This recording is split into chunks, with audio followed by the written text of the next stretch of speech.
a vereadora Cláudia Guerra, que muito antes de se levantar uma questão, uma possibilidade de se fazer uma castração química, né, e de ter tanta divulgação com relação aos abusos sexuais, estupros, né, violência contra a mulher, a Cláudia Guerra já militava nesta área como fundadora, defensora, advogada do SOS Mulher. E agora, né, infelizmente, não vai ter sequência, né, parlamentar, mas não abandona, né, de maneira nenhuma, né, o trabalho, né, em defesa da mulher. Boa tarde, Cláudia. É um prazer recebê-la aqui. Muito bom estar aqui com você, Severino. É a oportunidade da gente dialogar com a população que assiste a Rádio Vitoriosa, que é uma rádio de responsabilidade social e que traz temas relevantes para a população, para ajudar com informação científica, com informação, com evidências, a pensar sobre temas, inclusive polêmicos, como esse, que é a castração química. Prazer estar aqui com você e com sua equipe. Agora, é um assunto bastante polêmico, né? Porque ele, de certa forma, ele não vai eliminar o comportamento criminoso. Não, e é mais grave que isso. Vamos distinguir que nós temos um país com índices elevadíssimos de estupro. A legislação do estupro ela modificou, graças ao movimento de mulheres, ao ativismo de gente como eu e tantas outras que vieram antes de mim e que virão depois, que a gente tinha o estupro como pênis na vagina. Quando era no ânus ou em outro lugar, atentado violento ao pudor. Todos os crimes hediondos, graves, mas a gente mudou isso. E agora qualquer ofensa à dignidade sexual é considerada estupro. Então não interessa se é no nariz, se é na boca, se é no ouvido, se é na vagina, se é no ânus, se é com dedo, se é com pênis, não importa. Então tudo isso é ofensa à dignidade sexual. A pedofilia, e é um desserviço quando a gente coloca o pedófilo junto com os outros casos, porque a pedofilia implica num transtorno mental. E esse tipo de tema ele precisa ser olhado com uma equipe interdisciplinar. Então, o pessoal da psicologia, da psiquiatria, que a gente tem esse intercâmbio sempre via SOS Mulheres, e na trajetória agora de vereadora também, eu faço parte do Fórum de Saúde Mental, vim de lá agora, já considera que o pedófilo é uma pessoa com transtorno mental, que precisa de tratamento. Porque tem transtorno mental. Tem pedófilo que nunca vai violentar uma criança, que nunca vai chegar perto de uma criança e que se contém. Tem pedófilo que não, que pratica pedofilia. Mas o índice de pedofilia é ínfimo, é muito pequenininho, perto dos casos de violência sexual que nada tem a ver com pedofilia. Por isso eu venho questionando esses movimentos todos contra a pedofilia. Claro que todo mundo é contra a pedofilia, inclusive eu. Lógico. Mas eles misturam, achando que a grande parte de quem comete violência sexual é pedófilo. Não. Pedófilo tem transtorno mental. Aqueles que cometem grande parte das violências sexuais são em relações de poder, para poder dominar, por achar que o corpo da mulher e o desejo dela é uma extensão do desejo dele e que está a serviço de ser violentado, que a mulher, eles acreditam que a mulher, ao dizer não, no fundo, quer dizer sim. E essas pessoas são próximas, estão dentro das casas, pai, padrasto, tio, aí marido, porque existe o estupro marital.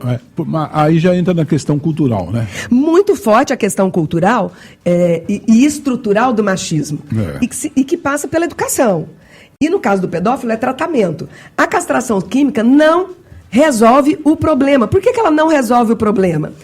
Fundamentalmente, primeiro que a menor parte dos casos é que são de pedofilia. Segundo, que você põe uma injeção e reduz a libido desse sujeito, mas isso não significa que aqueles que querem ganhar dinheiro, por exemplo, com pornografia infantil, não vão continuar fazendo pornografia infantil.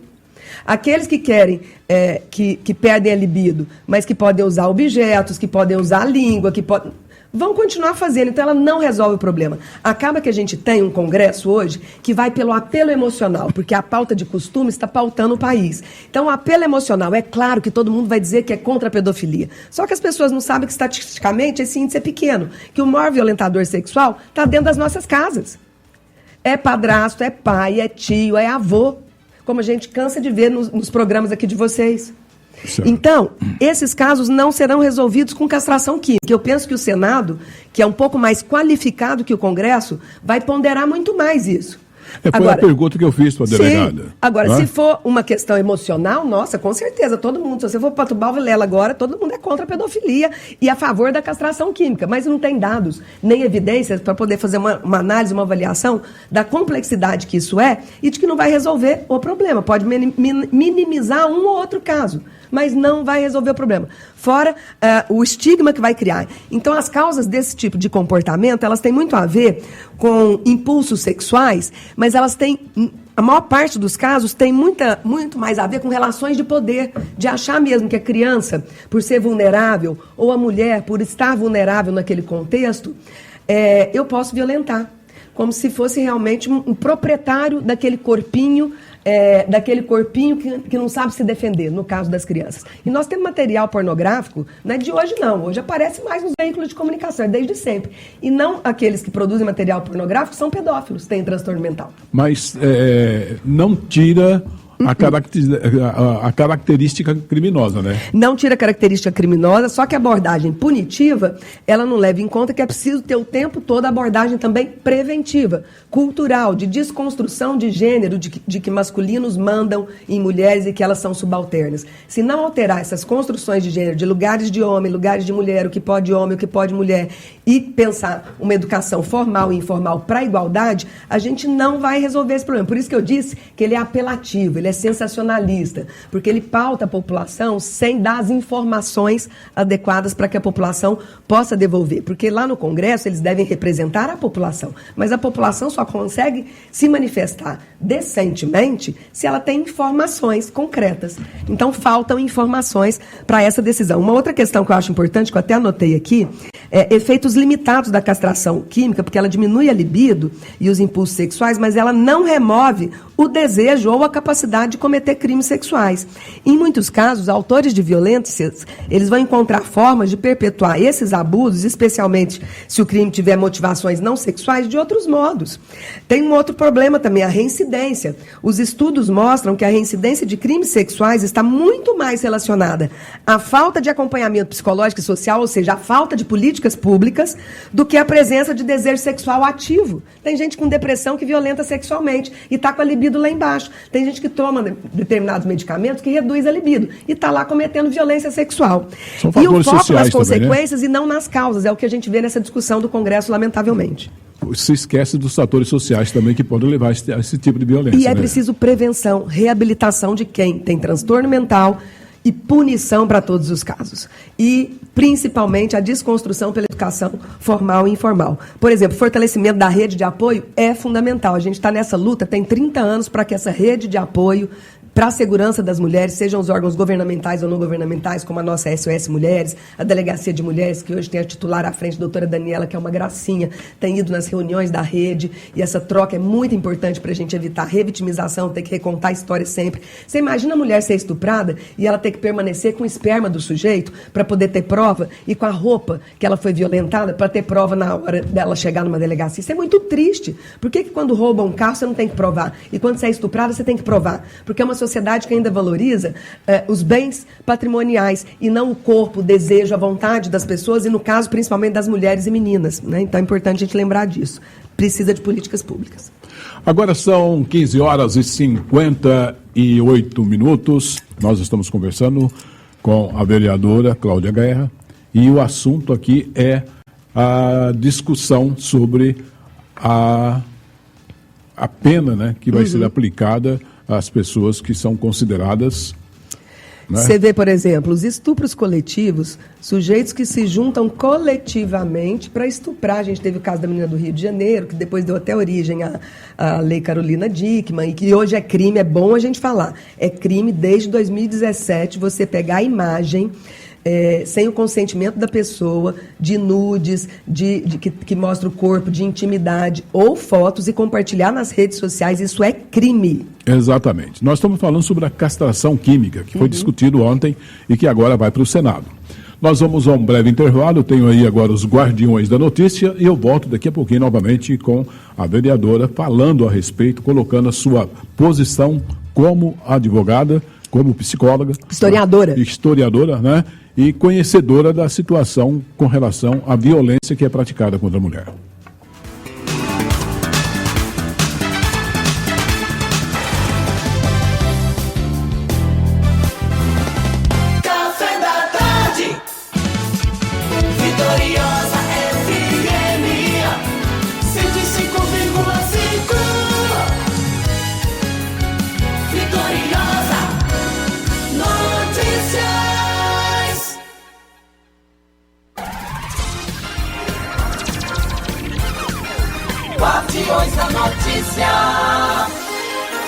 Lei Orçamentária de 2025 é aprovada pela Câmara de Uberlândia. O projeto teve aprovação em 2 votações no Legislativo Municipal, sendo a primeira com emendas, com 22 votos favoráveis e 4 ausências, e na sequência com 24 votos favoráveis e 2 ausências. Dessa forma, o orçamento previsto para a cidade para o exercício de 2025 será de 4 bilhões e 900 milhões de reais. A administração direta do município, formada pelas secretarias, terá um orçamento total de 3 bilhões e 800 milhões de reais. Os 3 maiores gastos serão com a saúde, cuja previsão de gastos é de 1 bilhão e 100 milhões, seguido pela educação, que terá um pouco mais de 1 bilhão destinado. Em terceiro está a pasta municipal de administração, que terá um orçamento previsto de 267 milhões de reais no próximo ano. Para a administração indireta, o orçamento total destinado é de pouco mais de 1 bilhão de reais. A maior parte do montante é do DEMAI, Departamento Municipal de Água e Esgoto, que receberá 529 milhões, seguido do IPREMO, o Instituto da Previdência dos Servidores Públicos do município de Uberlândia, que terá orçamento de 498 milhões de reais. Para a Rádio Vitoriosa, Severino Israel. Minas Gerais garante investimento recorde em assistência social para 2025. Detalhes com Bárbara Rodrigues. O governo de Minas, por meio da SEDESE, Secretaria de Desenvolvimento Social, alcança investimento histórico no piso mineiro de assistência social. A partir de janeiro de 2025, o valor do piso vai ultrapassar 130 milhões de reais por ano. Esse é o maior montante de repasse destinado aos municípios para auxiliar na prestação de serviços essenciais à população em situação de vulnerabilidade social. Esse é o terceiro reajuste consecutivo do repasse, representando mais de 142% de aumento em relação aos 54 milhões de reais pagos em 2022. A secretária de Desenvolvimento Social, Alê Portela, reforça a importância do reajuste para a população em situação de vulnerabilidade social. Com mais um aumento no piso mineiro, reforçamos o nosso compromisso em garantir que mais famílias em situação de vulnerabilidade tenham acesso aos serviços essenciais e benefícios que fazem diferença na vida das pessoas. O valor destinado a cada município é calculado com base no número de famílias de baixa renda registradas no CAD único. O modelo de distribuição garante que os recursos cheguem às localidades que mais precisam, fortalecendo as redes de proteção social em todo o estado. Alistamento militar feminino começa em 1º de janeiro. O Ministério da Defesa anunciou nesta semana que em 2025, mulheres que completarão 18 anos poderão fazer o alistamento militar voluntário. O prazo para recrutamento vai de 1º de janeiro a 30 de junho. Esta é a primeira vez que as Forças Armadas promovem esse tipo de iniciativa. As interessadas devem se alistar pela internet ou presencialmente em uma junta de serviço militar. Para preencher os requisitos necessários, é preciso que as candidatas residam em municípios que façam parte do Plano Geral de Convocação e completar 18 anos em 2025. Com informações do v9vitoriosa.com.br, Sofia Stein. Mercado de veículos no Brasil cresce 11% e gera 100 mil empregos. O mercado brasileiro de veículos teve este ano o maior crescimento desde 2007 e gerou 100 mil novos empregos. Os dados são da Anfávia, a Associação Nacional dos Fabricantes de Veículos Automotores. A produção automotiva ampliou em quase 11% na comparação com o ano passado e puxou a criação de novos postos de trabalho. Segundo a associação, esse foi o maior ciclo de investimentos da história da indústria automobilística, com 180 bilhões de reais. De acordo com o presidente da Anfávia, Márcio Lima Leite, o aumento das vendas de veículos colocaram o mercado brasileiro em destaque no mundo. O Brasil foi o mercado que mais cresceu entre os 10 maiores do mundo em 2024, com alta de 15% no ano e 32% no semestre. Segundo semestre foi o melhor dos últimos 10 anos, voltando aos níveis pré-pandemia. Na projeção de Márcio Lima Leite, o ano deve fechar com 2.650.000 veículos novos vendidos. Nas exportações, o crescimento dos mercados de destino, como Colômbia, Peru e Argentina, puxou os embarques dos veículos brasileiros no segundo semestre. Da Rádio Nacional em Brasília, Oussama El Gauri. Obra de usina fotovoltaica em Uberaba é invadida e autores furtam 3.500 metros de cobre. Uma usina fotovoltaica em construção foi alvo de arrombamento e furto de bobinas com mais de 3.500 metros de cobre no bairro Chácaras Portal do Sol, próximo à penitenciária de Uberaba. Segundo informações, um supervisor de 30 anos relatou que ao chegar à obra para trabalhar foi informado que um dos contêineres, que fica no local para guardar ferramentas e materiais, havia sido arrombado e aproximadamente 3.500 metros de cobre de 50 milímetros, que estavam acondicionados em 3 bobinas e meia, tinham sido furtados. Ainda conforme o homem, foi percebido um rastro na terra por onde os autores empurraram as bobinas por vários metros após passarem pela portaria de entrada da usina. Também foram observadas marcas de pneu de um veículo, possivelmente um caminhão, que teria sido usado para o crime devido ao peso do material. Apesar dos indícios, o vigia da obra relatou que fez rondas pela obra e alegou não ter visto nenhum movimento de pessoas ou ouvido barulhos. O local das obras em si, conforme informações, é bastante extenso, não há iluminação noturna e não possui sistema de monitoramento por câmeras. Para a Rádio Vitoriosa, Helder Rodrigues. Guardiões da Notícia.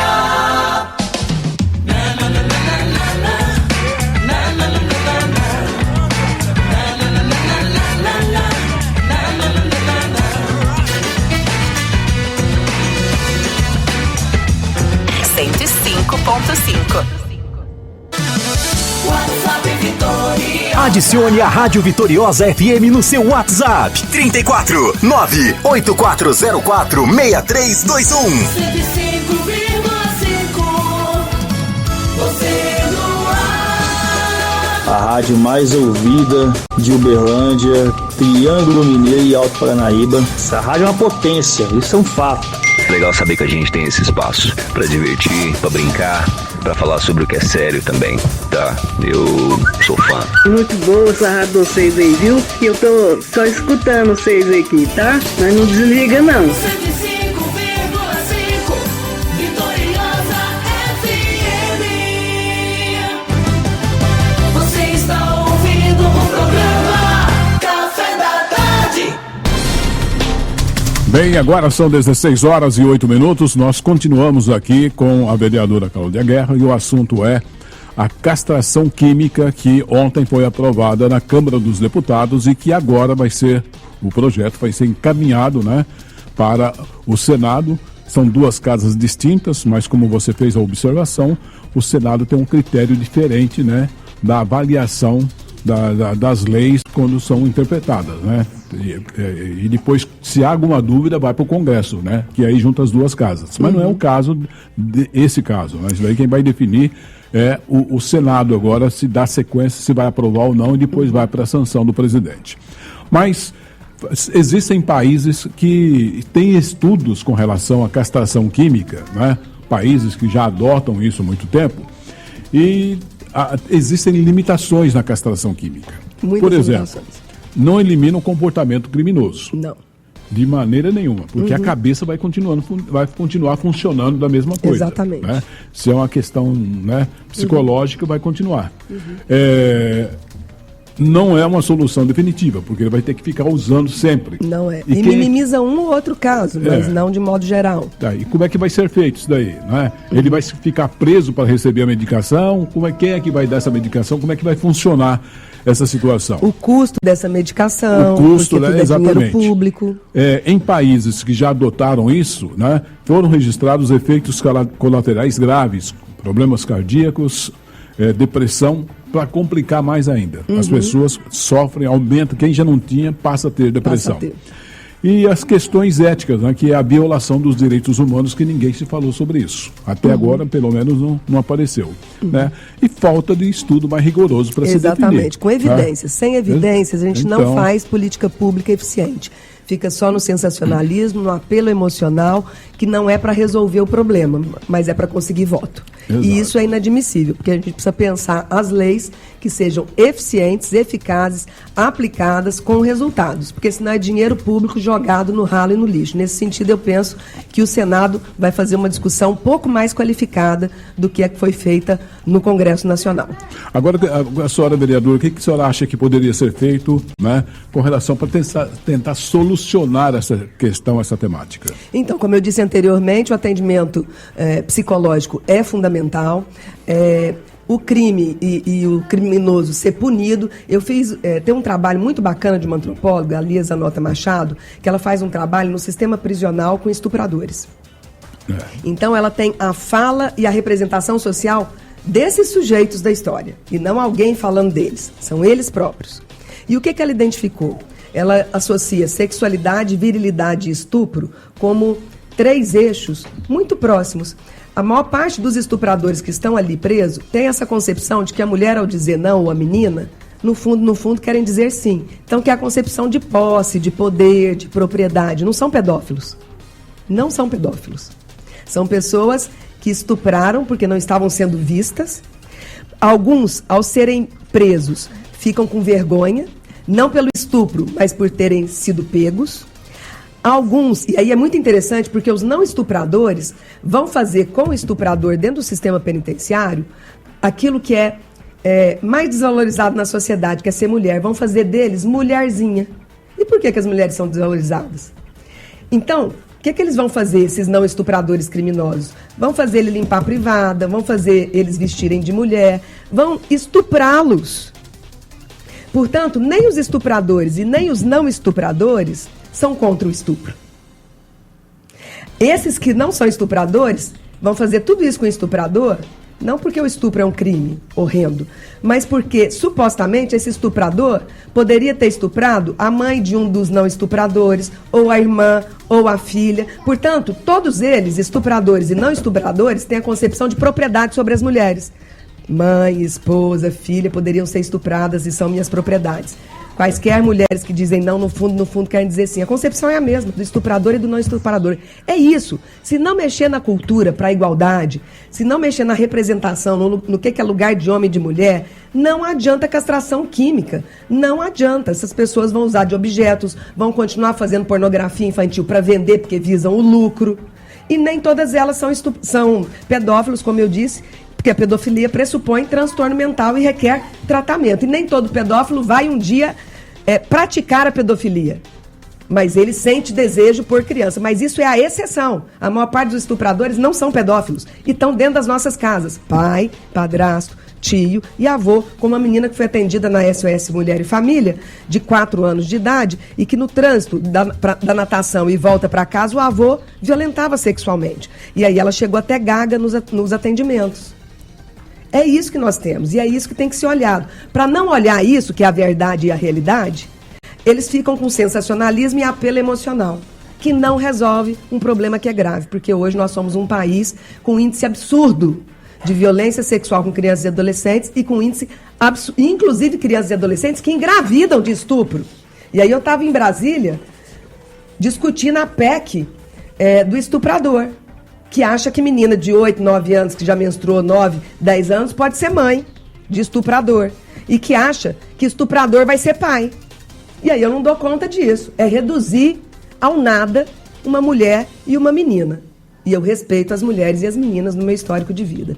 Então, não resolve o problema, só maquia o problema. A questão são medidas preventivas que precisam ser implementadas. Diariamente. Né? Na casa, na escola. A curto, médio e longo prazo. Certo. E isso resolve o problema. Você vê países aí desenvolvidos, onde tem divisão das tarefas, onde as mulheres e os homens têm igualdade, você tem um índice muito menor de violência doméstica e de estupros. E fortalecer as redes de apoio, porque não tem fundamental, apoio. Não fundamental. tem apoio. Né? Exatamente.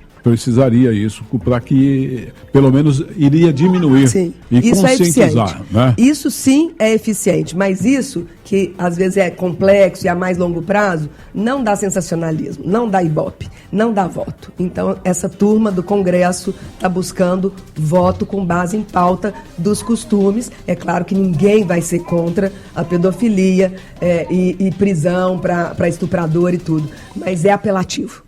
É emocional, sem resolução, sem concretude. Todas as observações que nós fizemos aqui, nada adianta a partir do momento que já foi aprovado. Né? Sim. Quer dizer, aprovado na Câmara. Sim, mas nós temos muitas leis que são aprovadas e que não têm eficácia Exatamente, nenhuma, né? Mas eu falo assim, pelo menos serve de conscientização, não só para as vítimas, né?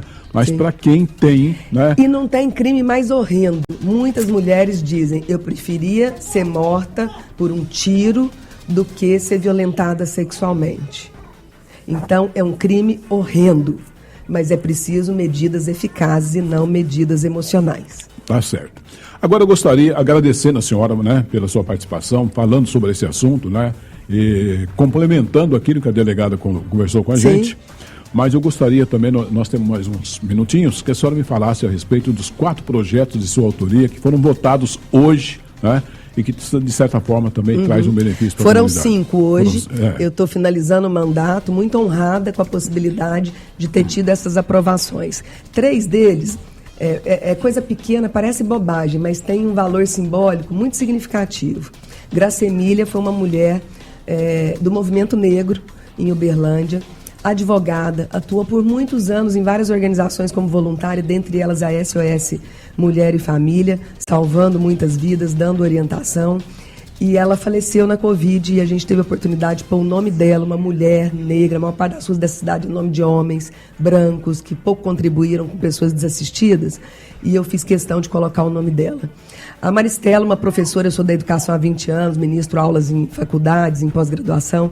A Maristela, uma professora muito dedicada da área da educação, que também faleceu durante a Covid, um outro nome. E Maria Badia Guerra, eu devo a ela todo o propósito de vida há mais de 30 anos, que é transformar a vida das mulheres para melhorar todas as vidas, porque foi uma avó minha assassinada pelo meu avô do lado paterno, e meu pai assistiu aos 5 anos ela ser assassinada por ciúmes, e eu tive a oportunidade, ao final do mandato, de dar nome a um espaço público da minha avó Maria Badia, que me ajudou a transformar, mesmo não tendo conhecido ela, a transformar essa dor familiar, que impactou em mim. Meu pai foi dependente químico, não conseguiu ser pai nem esposo, minha mãe criou 4 filhos, vendendo pão de queijo até virar assistente social, e muita dificuldade, mas que essa dor foi transformada em promoção das mulheres com serviços concretos na cidade de Uberlândia. Tanto a SOS Mulheres e Famílias, que já tem 27 anos, o Conselho de Direitos das Mulheres, a Casa Abrigo para abrigar mulheres em risco de morte com seus filhos menores de idade, a gestão de políticas públicas na prefeitura nessa linha, e agora como vereadora tendo essa uma das pautas centrais. Uberlândia está em primeiro lugar em feminicídios do estado de Minas, mais que Belo Horizonte, que tem 3 vezes mais habitantes. Isso é muito sério. E essas mulheres estão morrendo em relacionamentos, como a minha avó Maria morreu. Então eu me sinto assim até emocionada de falar disso. E 2 projetos belíssimos, um na área de educação. Eu defendi muito a educação, a inserção de crianças. 4.000 crianças estavam em fila, sem creche, como é que a família trabalha? A educação infantil é hoje responsabilidade do município, e eu consegui que as secretarias tenham que pôr um cartaz que você não pode rejeitar matrícula de criança PCD, criança com autismo. Não pode, isso é lei federal, e tem que ter o cartaz, porque muitas foram recusadas das escolas. Não conhece seus direitos? Não conhece os direitos, e eu estou aqui para isso. E a outra lei que os estabelecimentos grandes, ricos, 2.000 metros quadrados, tenham fraudário. Como é que eu vou num estabelecimento e tenho um filho que fez cocô, que fez xixi nas calças, que é criança ou que é deficiente, e não tem onde trocar essa criança? É uma tábua, Severino, no banheiro, que pode levantar e descer. É um custo irrisório. Alguns estabelecimentos aqui já tem. Hoje já tem. Shoppings já tem, né? E a gente fica super feliz com essa conquista, e é preciso ter mesmo. Então, foram todas essas que eu consegui aprovação, e outras históricas na trajetória, né? A Lei Elis, a perda neonatal gestacional infantil, valorizar esse luto, essa memória. A gente teve muitos projetos que transformaram vidas. Eu sou muito grata a você por sempre dialogar conosco. Você dialogava antes, nesses 30 anos, você não mudou nada, só o cabelo que ficou branco. O meu não está branco porque eu tinjo. Mas nesses 30 anos a gente vem dialogando e você sabe que é propósito de vida, é missão, né? Os olhos da gente brilham com isso que a gente faz e a gente faz com compromisso e valorizando cada voto, né? Eu tive quase 3.500 votos, não vou voltar, não é por falta de voto e nem de reconhecimento, foi chapa, quociente eleitoral. Certo. Tive mais votos que 7 que entraram como vereadores. Exatamente. Então estou muito agradecida a você e a responsabilidade social dessa rádio. 3 minutos para a senhora falar da Flávia Alice. A Vitória Alice, gente, olha que vitória importante para a Vitória, que continua presente. Na White Berry, essa menina foi levada da Universidade Federal, uma menina de 19 anos, às pressas pelo motorista, que é um herói, tem que ser homenageado. Levou para o White Berry, essa menina morreu na porta por falta de atendimento, de acudirem ela lá na porta. Claro que às vezes ela poderia até falecer, mas não houve atendimento, a gente não sabe. E agora eu consegui aprovar a lei Vitória Alice, de que é obrigatório toda unidade de saúde atender dentro e fora. Que nunca mais morra uma pessoa na porta de uma unidade de saúde. Não tem que chamar bombeiro, porque se chama bombeiro, fala, leva para a unidade de saúde mais próxima. Isso não existe. Então, eu sinto a família da Vitória Alice, ela não volta mais, mas a nossa lei vai contribuir para que nenhuma pessoa mais morra na cidade de Uberlândia na porta de uma unidade de saúde. Isso é inadmissível e há que se responsabilizar aqueles que não atenderam. Muito obrigada, Severino. Um ótimo ano novo. Natal primeiro, depois ano novo para você, para toda a equipe da Rádio Vitoriosa. Espero voltar às aulas, quem sabe até na Unitri, que foi minha primeira faculdade lá nos anos 90, que eu homenageei, inclusive, nessa semana como uma instituição de excelência. Obrigada. Um abraço, felicidade para a senhora. Para nós, parabéns, eu continuo mexendo na colher. E parabéns pelo seu trabalho. Agora são 16 horas e 21 minutos. Eu vou um breve intervalo e volto daqui a pouquinho para falar sobre uma situação social muito triste que está acontecendo aqui, envolvendo o DENIT. Eu quero aqui que você preste atenção porque pessoas, famílias estão sendo desalojadas aqui na nossa cidade. E